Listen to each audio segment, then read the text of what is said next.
నమస్తే. ప్రజెంట్ మనం జఫర్గఢ్ మండలం సాగరం గ్రామంలో ఉన్నాం. తెలంగాణ ఉద్యమకారుడు గాదయ్య ఇన్నయ్య యొక్క తల్లిగారు చనిపోవడం జరిగింది. ఆ అంత్యక్రియల్లో పాల్గొనడానికి ఇన్నయ్య గారు కూడా రావడం జరిగింది. సో ముఖ్యంగా ఇన్నయ్య గారి గురించి మనకు అందరికీ కూడా తెలుసు. ఆయన తెలంగాణ ఉద్యమంలో చాలా క్రియాశీలకమైనటువంటి పాత్ర పోషించినటువంటి దాంట్లో ఒక ముఖ్యమైనటువంటి వ్యక్తిగా మనం గాదయ్య ఇన్నయ్య గారిని చెప్పుకోవచ్చు. సో ముఖ్యంగా తేరేజమ్మ వాళ్ళ యొక్క తల్లిగారు దాదాపుగా 90-95 సంవత్సరాల వయసు ఉంటుంది. సో ఆయన చివరి క్షణాలలో గాదయ్య ఇన్నయ్య గారు మాత్రం ఇక్కడైతే లేరు. ఆయనే కొన్ని కారణాల రీత్యా ముఖ్యంగా ఏదైతే మావోయిస్టు భావజాలాన్ని వ్యాప్తి చెందిస్తున్నాడు, అంతేకాకుండా కేంద్ర ప్రభుత్వం పైన అమిత్ షా పైన కొన్ని వ్యాఖ్యలు చేసిండు అన్నటువంటి దానిపైన ఆయనకు ఎన్ఐఏ అధికారులు ఆయనను అరెస్ట్ చేయడం జరిగింది. ఆయన జైల్లో ఉన్నటువంటి సందర్భంలో వాళ్ళ అమ్మగారు చనిపోవడం, ఆమె యొక్క చివరి గడియల్లో ఆయన లేకపోవడం, దాని తర్వాత మరి కొడుకు పైన ఉన్నటువంటి బెంగ పెట్టుకొని చనిపోయింది. లేకపోతే వయసు రీత్యా అనేది ఏదేమైనప్పుడు కూడా చివరి క్షణాల్లో మాత్రం కొడుకైనటువంటి గాదయ్య ఇన్నయ్య మాత్రం ఆమె పక్కనైతే లేడు. సో మొత్తానికి చాలా నాటకీయమైనటువంటి పరిణామాల నేపథ్యంలో అంత్యక్రియల్లో పాల్గొనడానికి మొత్తానికి కోర్టు మాత్రం షరతులతో కూడినటువంటి బెయిల్ 48 గంటల పాటు మాత్రమే ఆయనే ఇంటి దగ్గర ఉండాలి తప్పించి దాని తర్వాత మళ్ళీ యాజ్ ఇట్ ఈస్గా జైలుకి రావాల్సిందే, ఆయనే మళ్ళీ కోర్టు ముందు ఆయన ప్రొడ్యూస్ చేయాల్సిందే అని చెప్పేసి ఇప్పటికే కోర్టు సైతం కూడా స్పష్టం చేయడం జరిగింది. రేపు సాయంత్రం 5-6 గంటల వరకు టైం ఉంది. మరి కొద్ది క్షణాల్లో తేరేజమ్మ యొక్క అంతిమ యాత్ర కూడా కొనసాగబోతా ఉన్నది. వాళ్ళ గ్రామంలో మనం ఉన్నాం. ఒక పక్కన చాలా ఆంక్షలు అయితే కనబడతా ఉన్నాయి. ఈ గ్రామంలో ప్రధానంగా ఎవరు కూడా ప్రజా సంఘాలు కావచ్చు, మిగతా సంబంధించినటువంటి వ్యక్తులు కానీ ఎవరు కూడా బహిరంగంగా మాట్లాడేటువంటి ప్రయత్నం కూడా ఎవరు కూడా చేయట్లేదు. చాలామంది మఫ్టీలో ఉన్నటువంటి పోలీసులు కనబడతా ఉన్నారు, యూనిఫామ్లో ఉన్నటువంటి పోలీసులు సైతం కూడా ఈ గ్రామంలో అయితే కనబడతా ఉన్నారు. ప్రజా సంఘాలకు సంబంధించినటువంటి వాళ్ళు కానీ ముఖ్యంగా చాలా చోట్ల కొంత కళాకారులు కానీ వీళ్ళంతా హడావిడి ఉండేది. కానీ ఇప్పుడు మాత్రం అట్లాంటి హడావిడి అయితే ఇక్కడ కూడా కొనసాగట్లేదు. ఒకసారి వాళ్ళ కుటుంబ సభ్యులతో కూడా మాట్లాడేటువంటి ప్రయత్నం చేయబోగా వాళ్ళను కూడా మరి కొన్ని ఆంక్షలు ఉన్నాయి అన్నట్టుగా చెప్తా ఉన్నారు. కుటుంబ సభ్యులు కూడా ఎవరితో మాట్లాడొద్దు, ముఖ్యంగా గాదయ్య ఇన్నయ్య మీడియాతో మాట్లాడొద్దు, ఎవరిని కూడా వ్యక్తిగతంగా కలిసేదే లేదు అంటూ హుకుం జారీ చేయడం జరిగింది.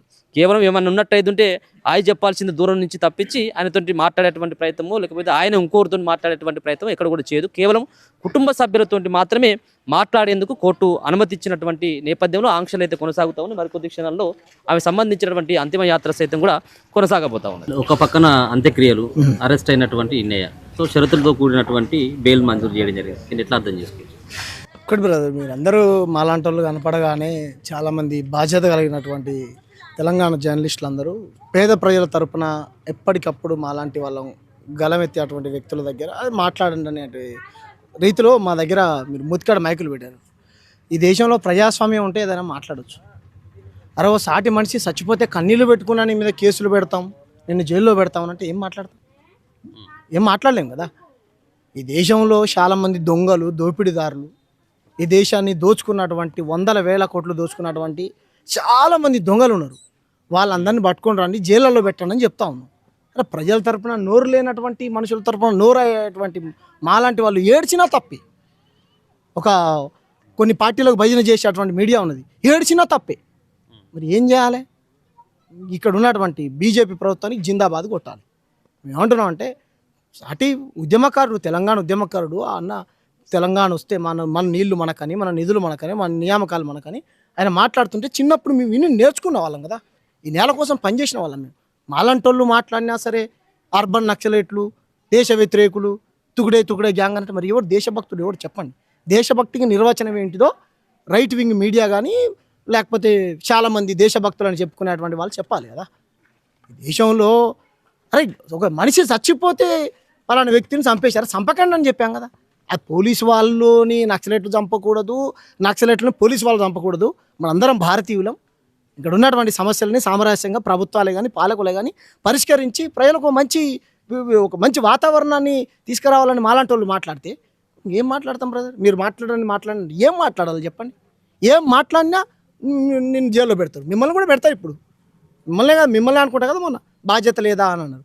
బాధ్యత ఎక్కడో మాట్లాడినటువంటి వ్యక్తి యొక్క వీడియో అంత దృష్టికి పోయింది. కానీ రోజు మాలాంటి వాళ్ళం ఈ దేశంలో ఇల్లు లేని ప్రజలకు ఇల్లు ఎప్పుడు కడతారు, 15 లక్షలు ఎప్పుడు ఇస్తారు, 2 కోట్ల ఉద్యోగాలు ఎప్పుడు ఇస్తారు, మా తెలంగాణకు రావాల్సినటువంటి ఎప్పుడు ఇస్తారని నిరంతరం అడుగుతున్నాం కదా. మీ దృష్టికి రావట్లేదా? యాన్నో మారుమూల ప్రాంతంలో మాట్లాడినటువంటి మీ దృష్టికి వస్తాయి. కేంద్రం దృష్టికి వస్తాయి కదా. రోజు ఈ దేశంలో మా ఆడపిల్లల్ని, మహిళలని, దళిత బిడ్డలని, మా అక్క చెల్లెల్ని రోజు కులం పేరుతో హత్యలు చేసి రేపులు చేస్తూ ఉన్నారు. ఏ సంస్థలు వచ్చి విచారణ చేసి వాళ్ళకి శిక్షలు వేస్తూ ఉన్నాయి? సాటి మనుషుడుగా చచ్చిపోతే కూడా వచ్చి ఏడవాలన్నా నాకు దుఃఖం వస్తుంది. ఏడిస్తే జైల్లో పెడతారు. ఏడ్చినా పాపమే. దేశభక్తి గురించి మాట్లాడతారు. ఇక్కడనే కృష్ణా జిల్లాన మురళీ నాయక్ అనే వీర జవాన్, భారత జవాన్ చచ్చిపోయాడు ఆపరేషన్ సింధూర్ అప్పుడు. మన సచిన్ నేను భయ్యా సరే కులం ఆపాదిస్తారా జవాన్లకు కూడా అని అంటా ఉన్నారు కదా. ఎంతమంది దగ్గర పోయినావు? పాలకుడా 5 కోట్ల రూపాయలు ఇవ్వాలి భారత జవాన్కి. ఎంతమందికి ఇచ్చావు? 8 నెలల పసి పిల్లోడు, పాలు తాగే పిల్లోడిని వదిలేసి వీర జవాన్ సచిన్ శత్రు దేశంతో కొట్లాడి ప్రాణత్యాగం చేశాడు. పోయి రావాలి దగ్గరికి మీరు. మేము పోయినాం కదా మురళీ నాయక్ దగ్గరికి. అమిత్ షా వచ్చి పరామర్శించిండు? మోడీ గారు ఎవరు వచ్చి పరామర్శించారు? ఎవరు పోయారు? దేశభక్తి ముసుగులో దేశ సంపదను దోచుకుంటూ మాలాంటి మాట్లాడేటువంటి వ్యక్తులు మాట్లాడితే కేసులు పెడతాం, లేకపోతే ఇంకెందుకు చంపేయండి మమ్మల్ని. నేను ఒక్కటే కొడుతున్నాను, మీ మీడియా ముఖంగా మోడీ గారిని దయచేసి మాకు చచ్చిపోవడానికి పర్మిషన్ ఇవ్వండి సార్. ఈ దేశంలో మాట్లాడుకునే హక్కు లేదు, మాకు మాట్లాడే స్వేచ్ఛ లేదు. చనిపోవడానికి పర్మిషన్ ఇవ్వండి. నేను రీసెంట్గా అన్ని ఛానల్స్కి ఇంటర్వ్యూ ఇద్దాం అనుకున్నాను. చనిపోవడానికి మాకు పర్మిషన్ ఇవ్వండి అడుగుతున్నాను. ఎందుకంటే నేను ఆత్మహత్య చేసుకుంటా అంటే అది ఒక కేసు నా మీద. కాబట్టి నేను చచ్చిపోవడానికి పర్మిషన్ ఇవ్వండి. దేశంలో చచ్చిపోవడానికి నాకు పర్మిషన్ ఇవ్వండి.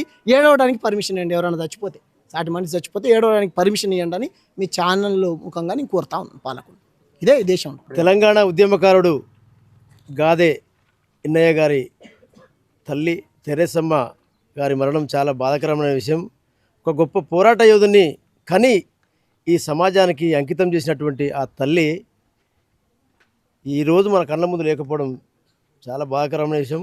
ఆ విప్లవ వీరమాతకు ఉద్యమ వందనాలు తెలియజేస్తూ, అమ్మా ముద్దు బిడ్డను గన్నావమ్మా, అమ్మా తొలి పొద్దును గన్నావమ్మా, అమ్మా ముద్దు బిడ్డను గన్నావమ్మా, అమ్మా తొలి పొద్దును గన్నావమ్మా, అమ్మా ముద్దు బిడ్డను గన్నావమ్మా, అమ్మా ఇన్నారెడ్డిని గన్నావమ్మా, కన్నందుకు నీ కాళ్ళకు దండాలు వెడుదునా, కన్నందుకు నీ కాళ్ళకు దండాలు వెడుదునా, కన్నీళ్లతో కాళ్ళు గడిగి రుణం తీర్చుకుందునా, అమ్మా ముద్దు బిడ్డను గన్నావమ్మా, అమ్మా తొలి పొద్దును గన్నావమ్మా, అమ్మా ముద్దు బిడ్డను గన్నావమ్మా, అమ్మా పోరాట యోధుని గన్నావమ్మా, అమ్మా ముద్దు బిడ్డను గన్నావమ్మా, అమ్మా ఇన్నారెడ్డిని గన్నావమ్మా, కన్నందుకు నీ కాళ్ళకు దండాలు వెడుదునా, కన్నందుకు నీ కాళ్ళకు దండాలు వెడుదునా, కన్నీళ్లతో కాళ్ళు గడిగి రుణం తీర్చుకుందునా. జోహార్ తెరేసమ్మ, జోహార్ తెరేసమ్మ, జోహార్ మట్టి బిడ్డ తెరేసమ్మ.